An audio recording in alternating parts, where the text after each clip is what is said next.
আসসালামু আলাইকুম রহমতুল্লাহ বরকাতু। মাল্টিব্রেন ওয়ার্কশপের পক্ষ থেকে সম্মানিত সকল কার ইউজারদেরকে আমি ধন্যবাদ জানাচ্ছি এবং পাশাপাশি আপনাদের সামনে এসেছি কিছু কমন প্রশ্ন নিয়ে, যেগুলি আসলে আমাদের গাড়ি ইউজারের ভিতর থেকে আমাদের কাছে প্রায় সময় এসে থাকে। ব্যাপারগুলো যদি আমরা একটু জেনে রাখি, তাহলে আমাদের আসলে হাইব্রিড গাড়ি মেনটেন এবং হাইব্রিড গাড়ির বিভিন্ন প্রবলেমকে আমরা সহজে ফেস করতে পারবো ইনশাআল্লাহ। যদিও আজকের এই ভিডিওতে সবকিছু ক্লিয়ার করা সম্ভব নাও হতে পারে, আমরা স্টেপ বাই স্টেপ আপনাদেরকে একটা টিপস নিয়ে আসি, আপনাদেরকে আপডেট দিব ইনশাআল্লাহ। শুরুতে আসি, আমাদের সামনে এখন বর্ষাকাল এবং খুব গরম পড়তেছে। এর মধ্যে অনেক কাস্টমার আমাদেরকে ফোন দিচ্ছে যে আমাদের ইলেকট্রিক কার, আমাদের হাইব্রিড কার, বিশেষ করে হাইব্রিড যারা ইউজ করছেন জাপানিজ এবং ইউরোপিয়ানস, তো সবাই ম্যাক্সিমামই আমাদেরকে ফোন দিয়ে জানার চেষ্টা করতেছেন যে আসলে আমাদের এই গরমের মধ্যে আমাদের কোনো স্পেশাল কোনো মেনটেন্স আছে কিনা, অথবা সামনে বর্ষা হতে পারে, যেমন দুবাইতে হঠাৎ করে যে পানি আসলো, এই টাইপের যদি কোনো ফ্লাড হয় বা এই টাইপের কোনো পানি রাস্তায় জমে যায়, তাহলে আমাদের কি করণীয় হতে পারে। এই টাইপের অনেক প্রশ্ন আমাদের কাছে আসছে। ইনশাল্লাহ আমরা এক একটি প্রশ্নগুলো অ্যান্সার দেওয়ার চেষ্টা করব। আগে আসলে একটু বুঝি যে হাইব্রিডটা আসলে আমাদের কি। আমরা আসলে জেনারেলি হাইব্রিডের আগে আমরা হয় ডিজেল অথবা পেট্রোল গাড়ি আমরা ব্যবহার করতাম। এরপরে আমরা সাধারণত আমরা যা করলাম, গাড়িকে সিএনজি কনভার্ট করলাম, করার পর তার থার্ড একটা ফুয়েল সিস্টেম পেলাম, সেটা হলো সিএনজি। আলহামদুলিল্লাহ, আমরা সিএনজির ব্যাপারে জনগণকে অনেক সচেতন করার চেষ্টা করেছি এবং জনগণকে আমরা স্পেশাল সার্ভিস দিয়েও যাচ্ছি, এক্সটেন্ডেড সার্ভিস। এরপরে আসলে এলপিজিও কাজ চলছে। আমাদের এই দুটার মাঝে যে কাজটা হচ্ছে সেটা হলো যে এখন আমরা আসলে অনেকদিন যাবৎ হাইব্রিড ভেহিকেল বাংলাদেশে আসছে, জাপানিজ গাড়িগুলো বাংলাদেশে আসতেছে, যেই গাড়িগুলোতে মেনটেনেন্স নিয়ে আসলে মানুষের অনেক কনসার্ন, অনেক ভোগান্তি। সবার আগে আপনাদেরকে আমি এতটুকু বলবো যে আপনি যখন ডাক্তার দেখান নিজের শরীরে, তখন ডাক্তার কি বেস্ট খোঁজেন না যে কোনো একটা ডাক্তার হলে ডাক্তারের কাছে যান। তো সেম গাড়ির ক্ষেত্রেও আপনাকে মনে রাখতে হবে, যেই ওয়ার্কশপ হাইব্রিড সম্পর্কে সবচেয়ে ভালো নলেজ রাখে, ভালো টুলস ইকুইপমেন্ট আছে এবং যার টেকনিক্যাল নো হাউ নলেজ আছে, এই জিনিসগুলো আপনাকে খেয়াল রাখতে হবে। যাদের এই ফ্যাসিলিটি আছে তাদের উপর আপনার ডিপেন্ড করতে পারেন। আর আরেকটা জিনিস খেয়াল রাখা লাগবে, গাড়িতে মাস্ট যেন জেনুইন পার্টটা ইউজ করা হয়। আদারওয়াইজ আপনি যদি জেনুইন পার্ট ইউজ না করেন, রিকন্ডিশন অথবা নন জেনুইন পার্ট ইউজ করেন, তাহলে কিন্তু হাইব্রিড গাড়ি থেকে যে আউটপুট আপনি এক্সপেক্ট করেন সেটা নাও পেতে পারেন। এগুলি আমরা ইনশাল্লাহ একে একে যখন মেনটেন্যান্সের ক্ষেত্রে আসবে আমরা বলবো। তো জেনারেলি হাইব্রিডটা আসলে তিনটে টাইপের হয়, একটা মাইল্ড হাইব্রিড, একটা ফুল হাইব্রিড আর প্লাগ ইন হাইব্রিড। জেনারেলি আসলে ম্যানুফ্যাকচারার ভেদে এটা আসলে আরো অনেক টাইপের হয়ে থাকে। প্লাগ ইন হাইব্রিডকে আমরা বলে থাকি পিএইচএবি, আর ফুল হাইব্রিডকে বলে থাকি এফএইচইবি। তো এই যে তিন ধরনের হাইব্রিড ম্যানুফ্যাকচারার ভেদে আরো অনেক ধরনের নাম দিয়ে থাকে। তো আমরা জেনারেলি এই এক একটা হাইব্রিড সিস্টেম আসলে কিভাবে কাজ করে, কি মেনটেন্স আছে, এগুলো আমরা ধীরে ধীরে আপনাকে ইনশাল্লাহ বলবো। এখন আসি হলো জাস্ট মেনটেনেন্স। হ্যাঁ, কিছুটা অবশ্যই ডিফারেন্স আছে, কারণ আপনার গ্যাসোলিন হোক আর ডিজেল হোক, ওই গাড়ির যে মেনটেনেন্স থাকতো সেম মেনটেনেন্স এখনো আছে, কমেনি। বাট এডিশনালি আরও যে মেনটেনেন্স এখন আপনাকে কনসিডার করা লাগবে, আপনার গাড়িতে যেন সার্ভিস ব্যাটারি প্রপার ভোল্টেজ থাকে এবং সার্ভিস ব্যাটারি সবসময় যেন ওকে থাকে, এদিকে খেয়াল করা লাগবে। যদি লিড অ্যাসিড ব্যাটারি হয়, তাহলে অবশ্যই ব্যাটারির যে লিড অ্যাসিডের লেভেল ঠিক আছে কিনা, অথবা ব্যাটারি লাইফ ঠিক আছে কিনা, এটা খেয়াল করবেন। যদি start stop idol start stop গাড়ি হয়, সেক্ষেত্রে মেনটেনেন্স বা এটা আবার ইনশাল্লাহ আমরা পরবর্তী এপিসোডে আমরা ইনশাল্লাহ বলবো আপনাদেরকে। এরপরে আসি, যদি ব্যাটারি আমার ওকে থাকে, সাথে অনেক হাইব্রিড সিস্টেমে কিছু ফিল্টার থাকে, কারণ হাইব্রিড সিস্টেম হাইব্রিডে কুলিং সিস্টেম থাকে। একটা হলো এয়ার কুল, একটা হলো অয়েল কুল, আর একটা হলো ওয়াটার কুল। যদি এয়ার কুলিং সিস্টেম হয়, তাহলে ওখানে একটা ফিল্টার থাকে, ফিল্টার অনেক সময় ডাস্ট হয়ে ব্লক হয়ে যায়, সেক্ষেত্রে ফিল্টারটাকে খুলে সার্ভিস করার প্রয়োজন হয় অথবা পরিবর্তন করা লাগতে পারে। এরপর আসবো হলো, যদি আপনার অয়েল কুল হয়, তাহলে আপনি স্পেসিফিক গ্রেডের অয়েল ইউজ করছেন কিনা অবশ্যই খেয়াল করা লাগবে।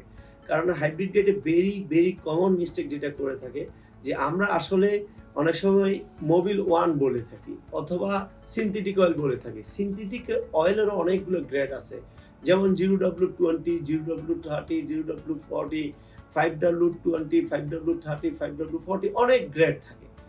সিনথেটিক হইলেই যে আমার গাড়ির জন্য সুইটেবল ব্যাপারটা কিন্তু তা না। দেখতে হবে আমার ইঞ্জিনের জন্য রিকমেন্ডেড অয়েলটা কি, কারণ ইঞ্জিন অয়েলের ভিসকোসিটিটাও কিন্তু এখানে কুলিং সিস্টেমকে অনেকটা এফেক্ট করতে পারে। তো সেক্ষেত্রে আমরা যে ইঞ্জিন মেনটেন করব, সেই মেনটেনের ক্ষেত্রে আমরা প্রপার ইঞ্জিন অয়েলটা আমরা ইউজ করছি কিনা এটা যেন আমাদের মধ্যে আমরা একটু কনসার্ন থাকি ব্যাপারটা।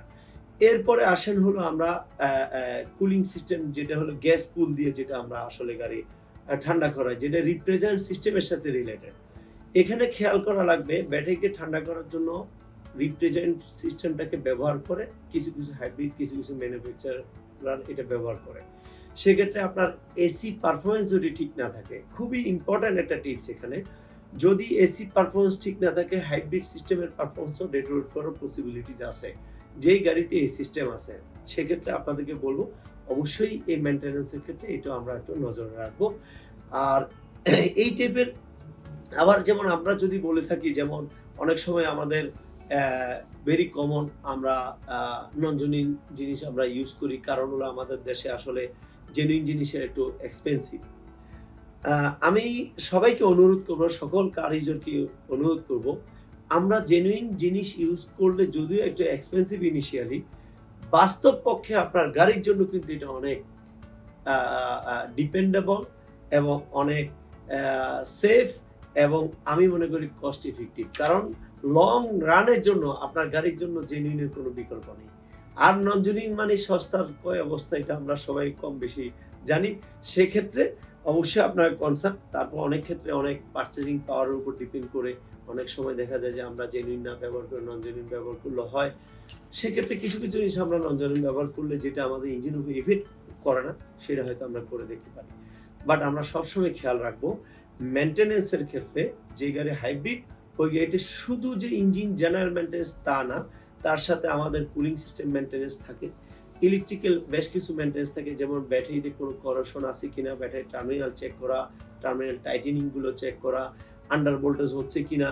স্পেশালি গাড়ি যদি কখনো কোনো কারণে ব্যাটারি ভোল্টেজ বসে যায়, আমরা এই জাম্প স্টার্টের ক্ষেত্রে অবশ্যই জাম্প স্টার্টের ক্ষেত্রে কতগুলো প্রিকশনস আছে, এগুলি যদি ফলো না করে নন প্রফেশনাল লোক দিয়ে যদি আমরা জাম্প স্টার্ট করি, তাহলে আপনার হাইব্রিড ইনভার্টার, চার্জিং ইউনিট, অনেক কিছুতে আপনার ইফেক্ট করার পসিবিলিটি আছে।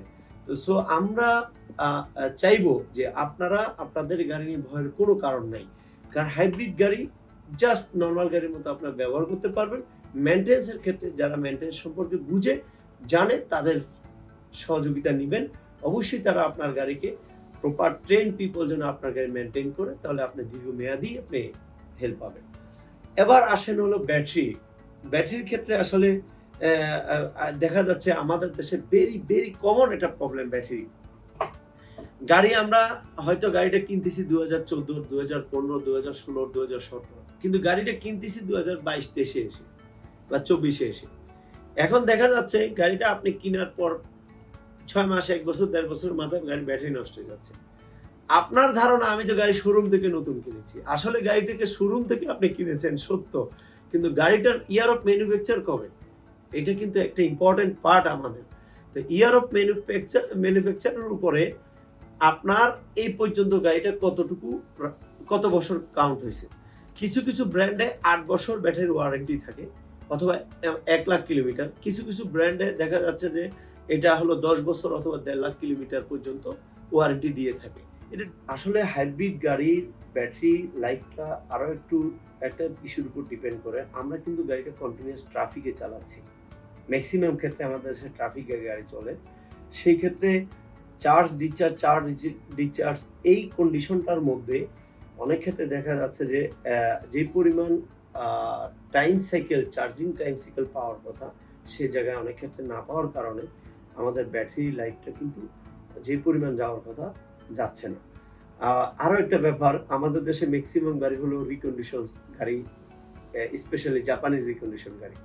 দেখা যাচ্ছে যে এই গাড়িগুলো জাপানের যে টেম্পারেচারে চলার কথা, বাংলাদেশে কিন্তু তার চেয়ে বেশি টেম্পারেচারে রান করছে। দেখবেন এই ধরনের গাড়িগুলোতে অনেক সময় এয়ার কন্ডিশনের প্রবলেম বেশি, very common air condition problem হচ্ছে। যাক, আমরা যখন এয়ার কন্ডিশন সিস্টেম নিয়ে কথা বলবো তখন আমরা এটা নিয়ে আপনাদেরকে আরো ডিটেইলটি বলবো ইনশাআল্লাহ। তো সেক্ষেত্রে এখানেও আমাদের ব্যাটারি লাইফটাকে কিছুটাকে ইফেক্ট করে, যেহেতু কুলিং সিস্টেম টেম্পারেচার কিছুটা হাই থাকে এবং মেনটেন যদি প্রপারলি না থাকে, আমাদের রেডিয়েটর সার্ভিস, কন্ডেন্সার ক্লিন, বেশ কিছু এগুলি যদি ঠিক না থাকে কিছুটা তো অবশ্যই ইফেক্ট করবে। সেই ক্ষেত্রে আপনাদের ওরিড হওয়ার কারণ নাই, স্পেশাল কেয়ার করা লাগবে হাইব্রিড নট দ্যাট মাচ। ইস্যুটা হলো হাইব্রিডের ক্ষেত্রে প্রফেশনাল লোক লাগবে মেনটেনের জন্য। ভেরি কমন কোশ্চেন যে এটা কি আসলে cost higher than gasoline or diesel, মানে হাইব্রিড গাড়ির কস্ট কি গ্যাসোলিন এবং ডিজেলের গাড়ি থেকে কি মেনটেন্স বেশি? বেসিক্যালি আসলে রেগুলার মেনটেন্স কখনোই বেশি না। অলমোস্ট ফুয়েল ভেহিকেল, গ্যাসোলিন ভেহিকেলে যা হাইব্রিড ভেহিকেলও অলমোস্ট তাই থাকে।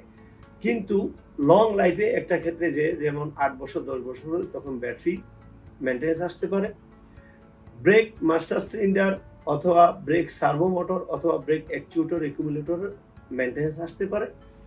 আর অনেক ক্ষেত্রে এসি কম্প্রেসর, হাইব্রিড সিস্টেমের সাথে এসি কম্প্রেসর ইন্টাররিলেটেড, সেটার মেনটেন্স আসতে পারে এবং স্টিয়ারিং এর মেনটেন্স আসতে পারে। তো এই মেনটেন্সগুলো আমরা যে এক একটা সিস্টেম যখন ডেসক্রাইব করবো আপনাদের কাছে আবার পরবর্তীতে আসবো, ইনশাআল্লাহ আমরা এগুলি আপনাকে তুলে ধরবো। বাট জেনারেল মেনটেন্স বলতে যেটা বুঝি, হাইব্রিড গাড়িতে আপনারা এই জেনারেল মেনটেন্স নিয়ে ওরিড হওয়ার কোনো প্রয়োজনীয়তা আছে বলে আমি ফিল করছি না।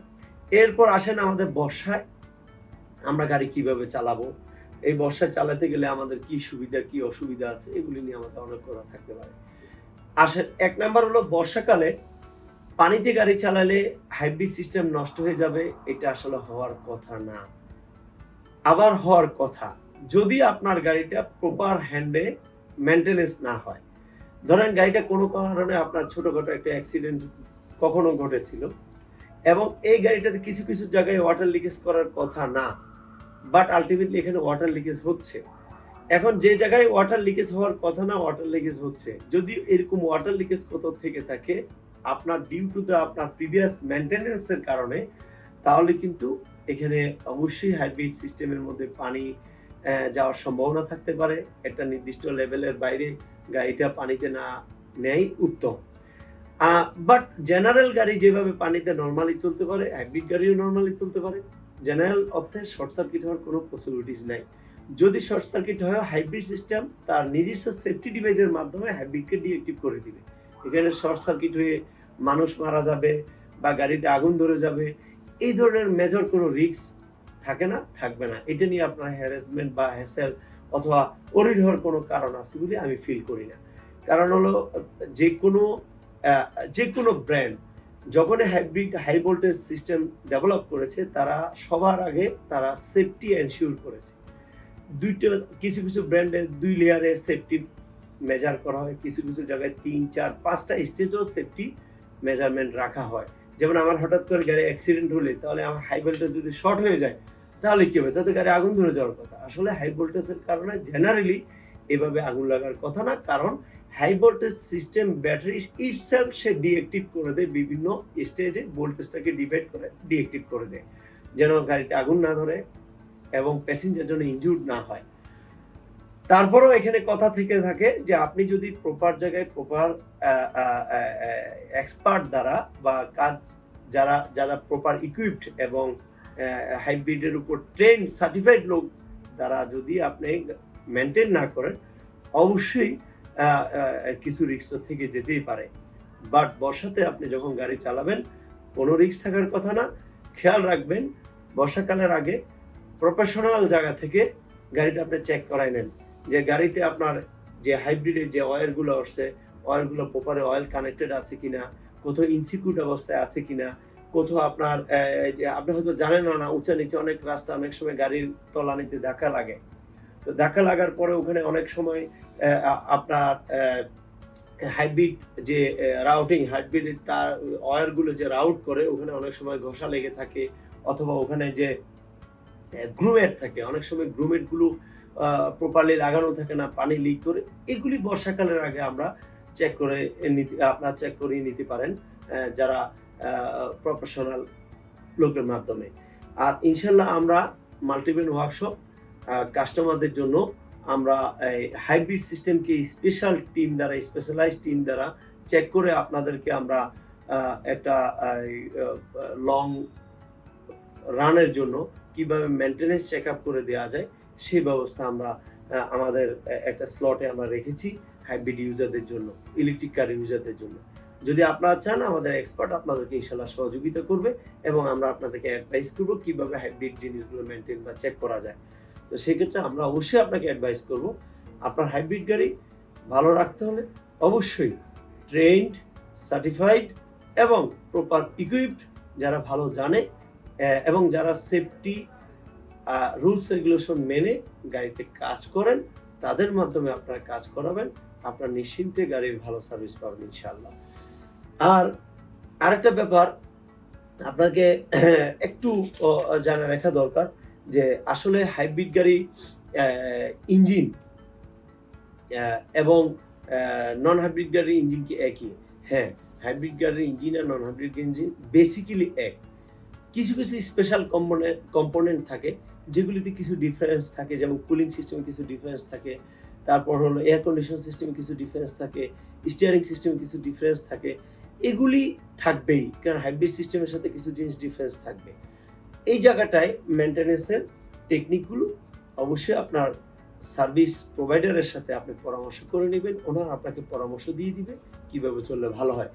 ইনশাল্লাহ আমরা নেক্সট যে কোনো একটা সিস্টেমের ডেসক্রিপশন নিয়ে আপনাদের কাছে আসবো, আপনাদেরকে তুলে ধরবো যে হাইব্রিড গাড়ি নিয়ে, ইলেকট্রিক গাড়ি নিয়ে আপনার ঘাবড়ানোর প্রয়োজন নেই। আলহামদুলিল্লাহ আমরা গত 15 বছর কাস্টমারদেরকে নিরলসভাবে সাপোর্ট দিয়ে আসছি।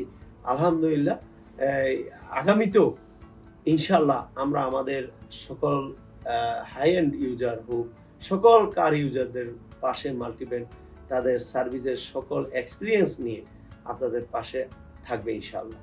আর সবাই সুস্থ থাকবেন, ভালো থাকবেন। আপনার গাড়িকে যত কেয়ার করবেন গাড়ি আপনাকে নিরাপদ রাখবে ইনশাল্লাহ। নিরাপদ গাড়ি, নিরাপদ বাড়ি। আপনি নিরাপদ গাড়ি দিয়ে রওনা করবেন, নিরাপদে বাড়িতে পৌঁছতে পারবেন ইনশাল্লাহ। দুর্ঘটনার বড় একটা কারণ, অনেকগুলো কারণের বড় একটা কারণ ইমপ্রপার মেনটেন্যান্স। তো দুর্ঘটনা মুক্ত গাড়ি জন্য প্রপার মেনটেন্যান্স আপনাকে অবশ্যই মাথায় নিতে হবে। খেয়াল রাখবেন পরিবারের নিরাপত্তা, গাড়ির নিরাপত্তা, নিজের নিরাপত্তার জন্য খরচের দিকে না তাকিয়ে গাড়িকে প্রপার হ্যান্ডে মেনটেন করাটা আপনার জন্যই জরুরি। আপনার ফ্যামিলিকে আপনি রিস্কে ফেলে দিচ্ছেন কিনা এটা ডিপেন্ড করতেছে আপনি গাড়ি কিভাবে মেনটেন করছেন। তো এটা অবশ্যই আপনারা সবাই সচেতন, আমাদের গাড়ি ইউজাররা অত্যন্ত সচেতন। বর্তমান যুগে, ডিজিটাল যুগে প্রতিটা কাস্টমার, প্রতিটা ইউজার অনেক সচেতন। কারণ হলো মেনটেনেন্স অলওয়েজ, একটা কথা আছে, প্রিভেনশন ইজ বেটার দেন কিউর। এখন আপনি maintenance is better then hassle, এই কথাটা আমাদের মাথায় নিতে হবে। ধন্যবাদ সবাইকে, আসসালামু আলাইকুম।